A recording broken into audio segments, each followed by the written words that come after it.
Y seguimos aquí en Comic Cueva, su tienda de coleccionables de confianza, para que se den una vuelta aquí en Cuautitlán Izcalli. Yo soy Adrián Gutiérrez y estamos hablando acerca de terminologías de juguete, y es que las compañías se valen de cualquier cantidad de términos para venderles un juguete. Y pues también mucha gente que usa los juguetes para diferentes cosas usa muchos términos en el mundo del juguete para referirse el uso del juguete o el tipo de juguete al que pertenece, ¿no? Hace ya el video pasado estábamos hablando de las figuras posables, de las figuras de acción, qué es un juguete, qué es una muñeca, qué es un muñeco, qué es un model kit, qué es un juguete custom. Entonces vamos a seguir ahorita porque por ahí de principios de los 90 también empezó ya un término muy interesante que era figura de colección. Y esto, ¿quién lo empieza? El buen tío Todd con la empresa McFarlane Toys, que en 1995 creó con su línea de Spawn la primera línea de figuras de colección. Hasta ahí antes ya había juguetes que eran coleccionables, sí, muy coleccionables. Por ejemplo, la gente le entraba durísimo a coleccionar Star Wars, pero al final eran juguetes. Eran figuras de acción o eran juguetes que la gente coleccionaba, ¿no? Que de hecho ya venía el término desde los 80 de figuras coleccionables, ¿no? ¿A qué se refería eso? A que te invitaban a que las compraras todas, a que las juntaras todas. Era un término empresarial para invitarte a gastar dinero, ¿no? Invierte en un juguete coleccionable, porque te decían colecciónalos todos, ¿no? ¿Qué es coleccionable?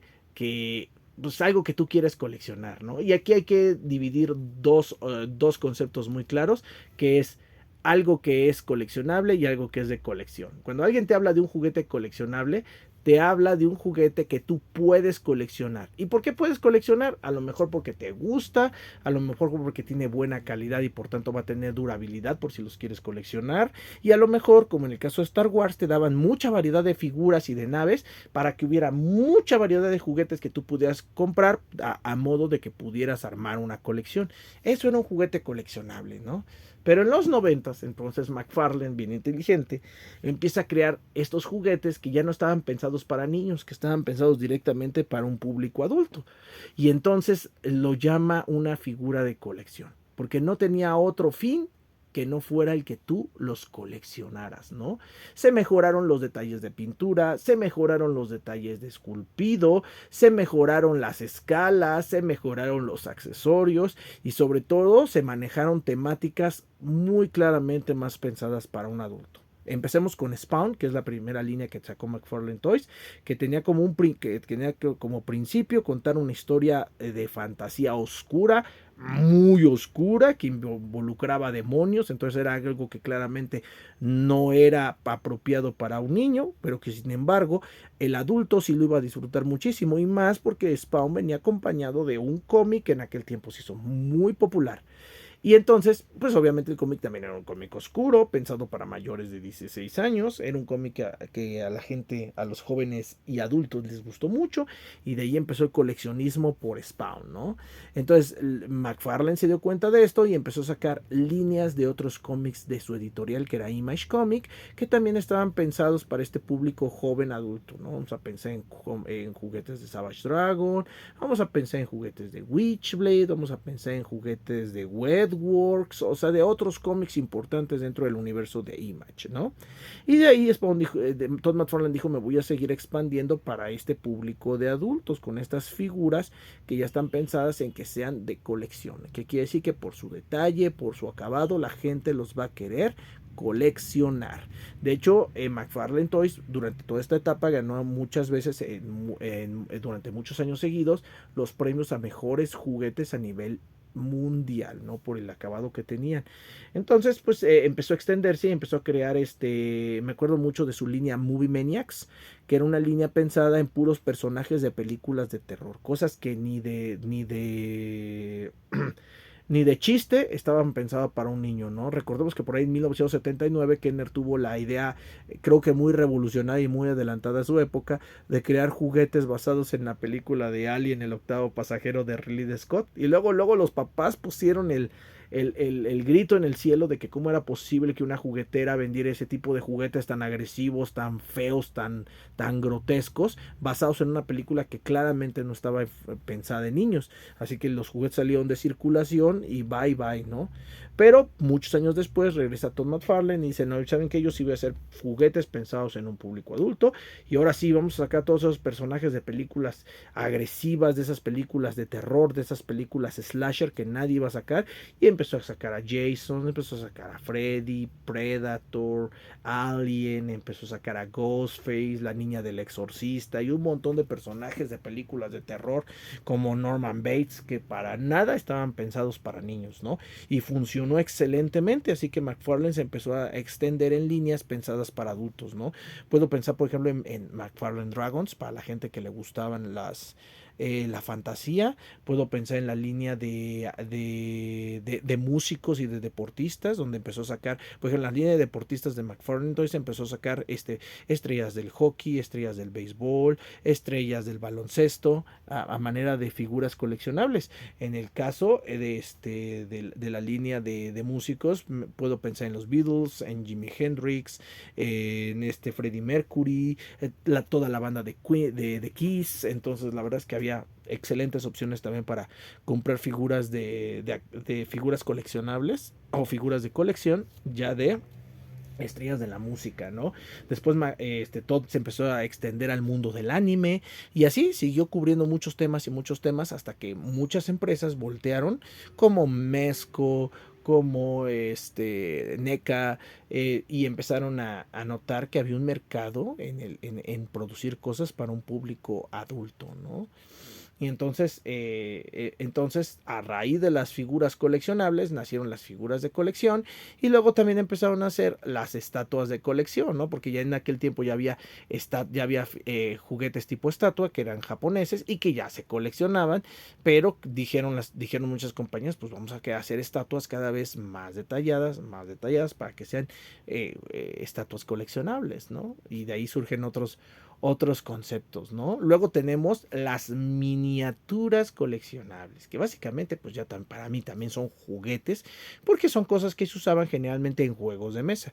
Recordemos que por ahí de los años 70 empezó el furor con los juegos de mesa, ya pensados en adulto, igual, había todo los juegos de mesa, que son juguetes, son un derivativo de los juguetes. Los juegos de mesa empezaron a usar miniaturas, ¿no? Voy a pensar tal vez en Monopoly, pero de ahí empezó a existir juegos de estrategia. Creo que el primero que yo recuerdo de los años 70 sería como Risk, que ya empezó a usar miniaturas como de infanterías y caballerías en pequeño. Y de ahí ya brincamos a un juego de estrategia mucho más complejo en los años 70 llamado Dungeons and Dragons. Creo que Dungeons and Dragons empecé con todo este movimiento porque la idea de Dungeons and Dragons era crear un juego de mesa con dados y con hojas de estadística en donde tú creabas personajes e interactuaban en un mundo de fantasía. Y pues para que este mundo de fantasía fuera más interactivo, sobre tu tablero, que era como un tablero donde tus personajes podían moverse durante una mazmorra, pues empezaron a crear miniaturas coleccionables, miniaturas de monstruos o de personajes dentro del juego, para que tú pudieras interactuar con ellos y tú jugaras en tu juego de mesa como si tú fueras dicho personaje. Las miniaturas en un principio eran de un solo color y a veces de un solo material, siendo los que yo más recuerdo, los primeros eran como de resina o de plomo, eran los primeros materiales, y de ahí pues empezaron a evolucionar hasta llegar otra vez, volvemos al plástico, al buen PVC, ¿no? O acrílicos, ¿no? Actualmente incluso pues ya sí usan impresoras 3D para imprimir esas miniaturas, ¿no? Pero ¿qué pasó con estas miniaturas coleccionables, no? Empezó a haber muchos juegos, había juego de Calabozos y Dragones, luego empezó por ahí a ver juegos como tipo Risk, que me acuerdo uno muy famoso que todavía sigue en la actualidad, que se llama Warhammer. Entonces Mish Knight, HeroClix. Entonces la gente compraba estas miniaturas en PVC y como venían en un color base con un coloreado demasiado simple, la gente empezaba a retocarlas y se volvió toda una cultura. Volvemos a lo mismo, como ya venía esta cultura del modelismo y como ya existía esta cultura de customizar juguetes, pues la gente empezó a pintar a pintar estas miniaturas y se volvió toda una subcultura, el pintado del modelismo de miniaturas coleccionables, ¿no? ¿Y por qué coleccionables? Porque la gente compró un montón de miniaturas para hacer sus ejércitos y pues las empezaba a coleccionar, ¿no? Entonces, pues fue toda otra variedad de juguetes que empezaron a nacer, ¿no? Y a raíz de que los adultos compraban estas miniaturas coleccionables, en algún momento alguien en la industria del juguete dijo, oiga, pues también le podemos vender estas miniaturas coleccionables a los niños, y empezaron a crear juguetes también en escalas miniaturas, ¿no? A lo mejor voy a pensar en Polly Pocket y Mighty Max como grandes representantes de las miniaturas coleccionables en los años 90, que ya estaban pensados para niños. Luego se vendrían los Micro Machines, que eran juguetes, carritos miniaturas, también en los años 90. Y de ahí, pues, no sé, puedo citar cientos de miniaturas coleccionables pensadas para niños, ¿no? Los Hachimal Mini, los Pet Shop de Hasbro, los Chop Kings que salieron de MGA, o sea, hay un montón de miniaturas coleccionables, así muñecos chiquitos, e incluso muchos juguetes que originalmente se vendían grandes, como por ejemplo Star Wars o en escala de 3.75 pulgadas, o He-Man y los Amos del Universo, que se vendían en escala de 5.5 pulgadas, empezaron a sacar miniaturas coleccionables, ¿no? Entonces, ahora sí que cuando algo se pone de moda, todo mundo se sube al tren del mame y empieza a haber juguetes de todo tipo, ¿no? Todo sea para vender, como siempre, al final, ¿no? Después de estas figuras de colección, empezaron, primero eran juguetes de colección, ¿no? Porque a final de cuentas todavía tenían ese mote de juguete, ¿no? Luego se le cambió gradualmente a figura de colección, y pues actualmente son así, son figuras de acción coleccionables, son figuras de colección. Ya nadie toca, ya nadie usa el término juguete, bueno, entre los adultos, porque quieren, yo no entiendo por qué, ¿no? Pero hay muchos adultos que quieren separarse del concepto de juguete para convertirlos en otra cosa, ¿no? Es como a partir del 2010 salieron estas figuras, los Funko Pops, que son figuras que están hechas en PVC, pero pues no vienen tan articuladas. Generalmente este tipo de juguetes se les llaman bobbleheads, que son como juguetes que mueven la cabeza porque tienen la cabeza amarrada al cuerpo con un alambre, y eso le permite que se muevan. Y originalmente eran como objetos decorativos que se ponían en automóviles o se ponían en cafeterías, pero los bobbleheads se empezaron a hacer muy populares por Funko Pop, porque usualmente los bobbleheads eran como representativos de ciertas cosas que nada más compraban adultos, ¿no? Como por ejemplo a lo mejor las mascotas, por ejemplo, de restaurantes, ¿no? O jugadores de béisbol en juegos de béisbol, ¿no? Y de repente a Funko se le ocurrió empezar a hacer bobbleheads de todo tipo de cosas, ¿no? Y volvemos a lo mismo, hacerlos en PVC, hacerlos de personajes de caricaturas, de videojuegos, de cómics, y entonces pues volvemos a regresar al mundo del juguete, a anclarlo otra vez como en el mundo del juguete, porque entonces dejó de ser algo específicamente para adultos, para que todo el mundo los quisiera comprar, ¿no? También hasta niños, ¿no? Entonces llegó un momento en el que se dieron cuenta de que este mercado de Bubblehead no nada más era un mercado que podían explotarlo pensando simplemente en ciertos adultos de nicho, sino que empezaron a sacar estas figuras más, más minimalistas, más kawaii, le gustaban a los jóvenes por toda esta tendencia de la cultura japonesa, que venía empujando muy fuerte en los años 2000. Entonces crean el concepto de los Funko Pops, que de hecho ya al primero lo creó Hasbro con el concepto de los Mighty Mugs, pero no le funcionó muy bien.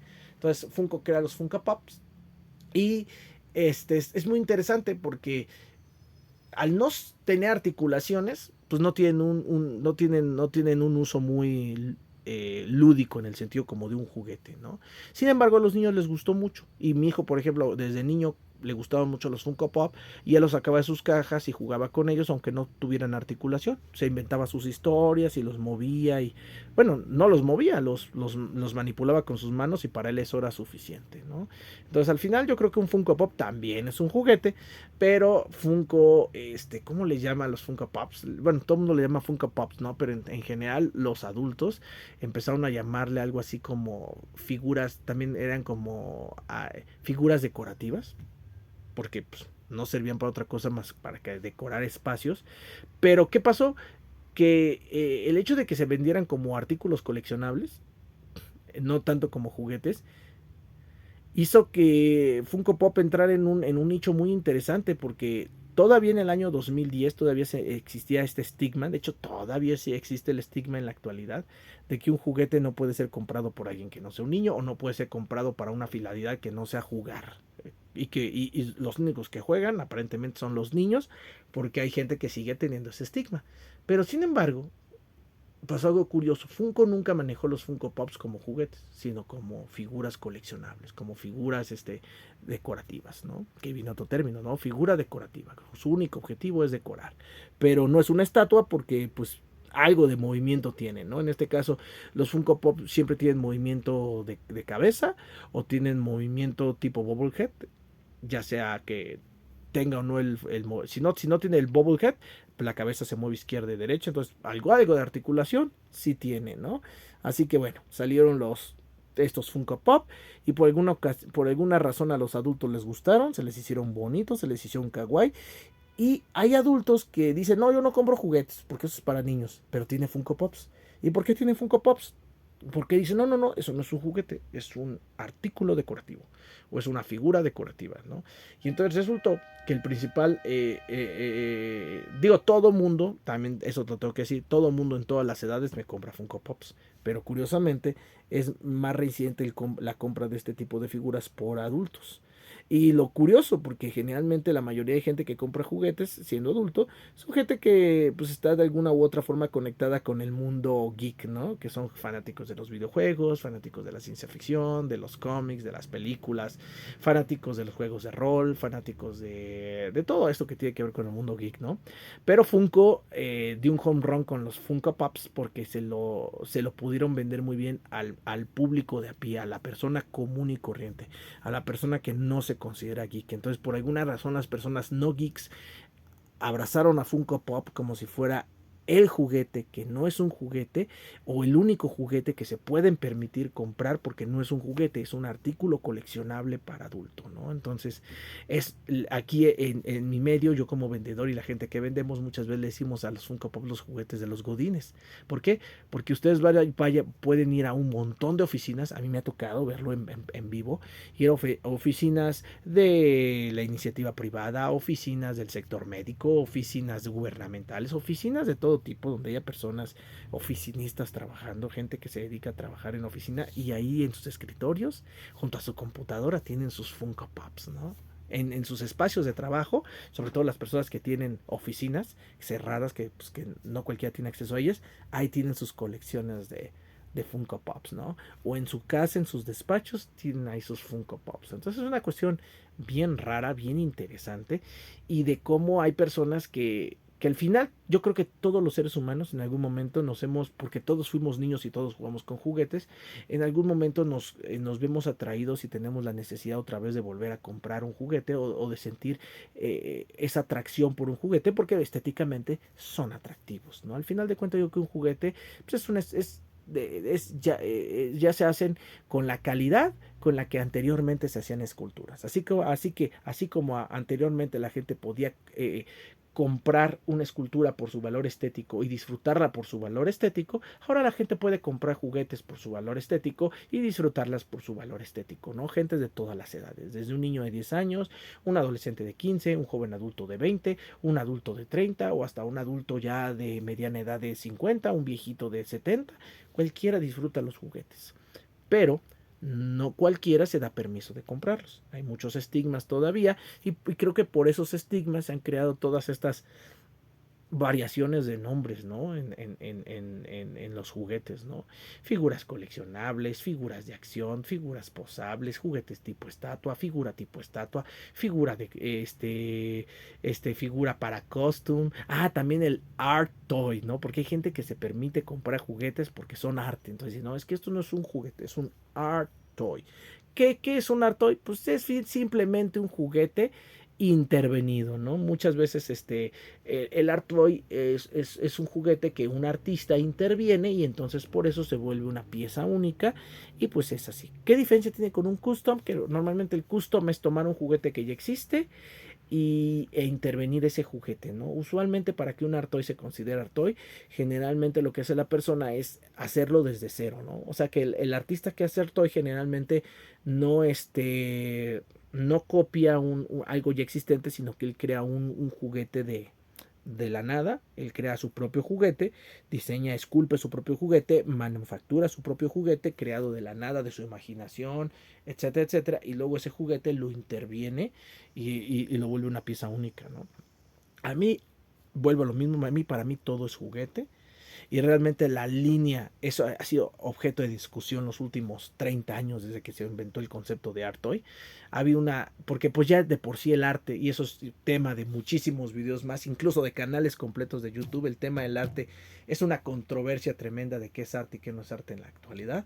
Entonces, si ya de por sí es una controversia entender qué es y qué no es arte, el entender qué es y qué no es art toy se vuelve todavía más confuso, ¿no? Entonces la línea entre lo que es un juguete intervenido, es decir, un juguete custom, y un juguete que ya se considera art toy, es una línea tan transparente que básicamente es inexistente, más allá del concepto de muchos adultos mamalones que inventan estos conceptos para justificarse el comprar un juguete. Yo creo que los juguetes son juguetes, yo creo que hay que disfrutarlos, y yo creo que les llames como tú les llames. Si tú quieres comprar un juguete porque te gusta, porque lo disfrutas y disfrutas de su estética, pues adelante, cómpralo. Y que no te importe con qué uso fue creado, sino que te importe el uso que tú le vas a dar. Eso sí, me ha tocado y es lo que les digo, juguetes que supuestamente están pensados para que sean juguetes para niños, y que resulta que tienen tan mala calidad que no resultan el juego, el uso rudo de un niño, ¿no? Y también hay juguetes como los Funko Pops que fueron pensados para hacer meramente decoraciones y resulta que por su estética a los niños les gustan y los traen jugando. Y pues como son una sola pieza de PVC, pues tienden a tener cierto nivel de resistencia. Entonces varios Funko Pops, no todos, pero varios Funko Pops pueden ser usados perfectamente como un juguete, ¿no? Entonces, son cosas raras que pasan en el mundo del juguete, en donde me decía un suscriptor, oye, pero la caja dice para mayores de 3 años, esto es un juguete para niños. Le digo, claro, por ejemplo, un Marvel Legend dice para mayores de 3 años, pero si tú le das un Marvel Legend a un niño, lo deshace, porque los Marvel Legend actualmente no tienen una calidad que les permita tener la característica de jugabilidad. Entonces, esto también va a ser una tremenda controversia, porque también dentro de los juguetes existe esta característica, ¿no? Que sean jugables, que tengan la jugabilidad. Para mí, un juguete es algo que tiene jugabilidad, que quiere decir que un niño puede agarrarlo, interactuar con él y que la calidad del producto le permite resistir el juego del niño. Si no tiene jugabilidad, pues para mí no es un juguete, o al menos no es un juguete de calidad, ¿no? Para mí algo que ya no tiene esa capacidad de jugabilidad, pues ya es otra cosa, ¿no? Como por ejemplo las SH Figuarts, para mí pues ahí sí yo les digo plenamente figuras de colección, porque esto para jugar jamás te va a servir. Es más, hasta los coleccionistas que son muy cuidadosos y las manipulan con mucho cuidado, se les rompen de lo delicadas y mala calidad que tienen. Así que para jugar no sirven. Entonces, pues sí, aquí es lo que les digo, yo creo que los juguetes, yo creo que le puedes preguntar a 1000 personas qué es un juguete y vas a obtener más o menos una definición que pueda ser, vas a obtener características que puedan unificarse en una sola definición, pero también yo creo que si a 1000 personas le pregunta qué es un juguete, te van a dar características únicas que van a hacer que un juguete sea algo diferente para cada persona, ¿no? ¿Quién debería tener un juguete? Uy, sí, ahí sí le puedes preguntar a 1000 personas y te van a dar 1000 personas 1000 respuestas diferentes, ¿no? Mi respuesta más instantánea sería que un juguete lo puede tener quien lo quiera tener y quien lo disfrute tener y quien pueda pagarlo, ¿no? Así de fácil, ¿no? Y ahí sí, modalidades de juguetes siento que seguirán existiendo,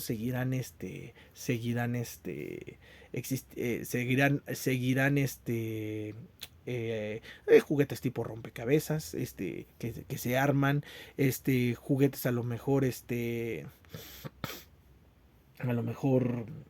juguetes del tipo para adultos, porque ya hay juguetes para adultos, eso ya compete a otro tipo de canales, pero hay juguetes pensados para el uso exclusivamente de adultos en actividades que no implican literalmente un juego infantil, ¿no? Entonces, es lo que les digo, el mundo del juguete sigue y sigue y sigue avanzando, y hablar siempre de terminologías es complejo, Pero pues díganme ustedes si alguna de estas terminologías no les quedó clara o si ustedes conocen alguna otra terminología dentro del juguete para coleccionistas, o del juguete pensado que no es necesariamente para niños, o de los juguetes infantiles, si conocen algún otro tipo de, de de terminologías, ¿no? Porque incluso, por ejemplo, en el mundo judío existen los juguetes kosher, ¿no? Y me van a decir, ¿qué es un juguete kosher? Bueno, pues es un juguete que está fabricado por una empresa kosher. ¿Y qué es una empresa kosher? Una empresa que sigue ciertos lineamientos que lo hacen apto para el uso del pueblo judío, de acuerdo a las enseñanzas de su religión, que es el judaísmo, y de su libro sagrado, que es la Torá, ¿no? Así que me van a decir, no manches, Adrián, ¿hay juguetes kosher? Sí, también hay juguetes kosher. Entonces es eso, ¿no?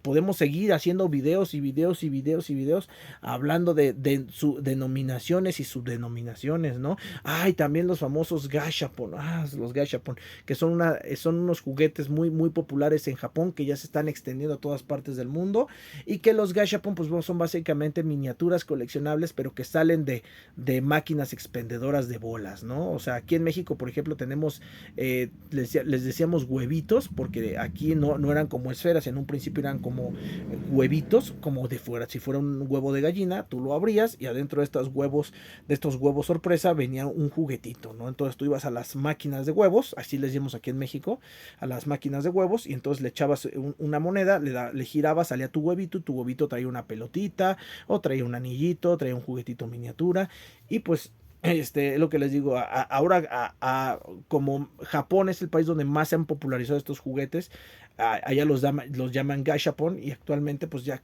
prácticamente es un término que se estandarizó. Entonces cuando tú ves un juguete miniatura que sale de una cápsula, tenga la forma que sea, pero esta cápsula es sacada de una máquina expendedora, le llamamos gachapon. ¿De dónde viene el nombre? Pues de Japón. ¿Por qué? Porque gacha significa algo así como que gira, porque gira la máquina a la hora de que echa la moneda, y pon es el sonido que suena cuando la bolita cae, ¿no? Y te lo lanza la máquina expendedora.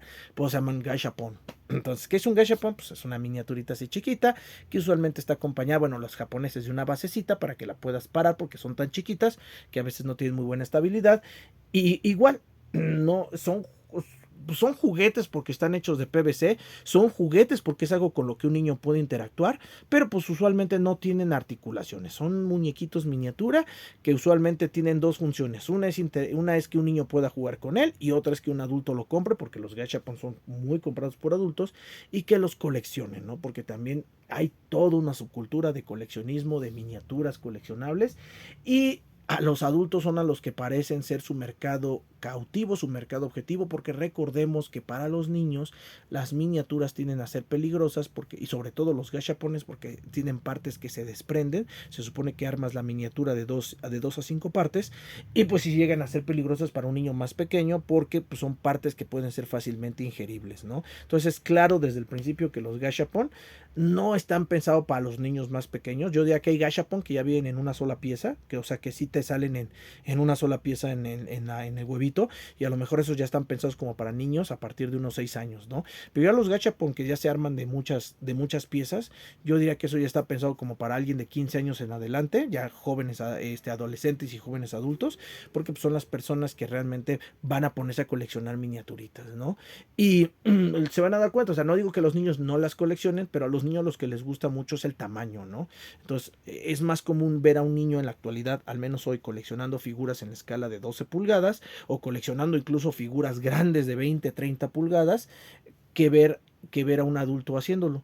Y es más común ver a muchos adultos coleccionando cosas miniaturas. Hay toda una subcultura del coleccionismo de miniaturas, y la mayor parte de gente que lo colecciona son adultos, ¿no? Empezando desde el punto en que entienden que no se lo deben de comer, ¿no? Pero díganme ustedes qué opinan, díganme si conocen más terminologías de juguetes que quieran que analicemos, que de las que comentemos, y seguimos aquí en Comic Cueva.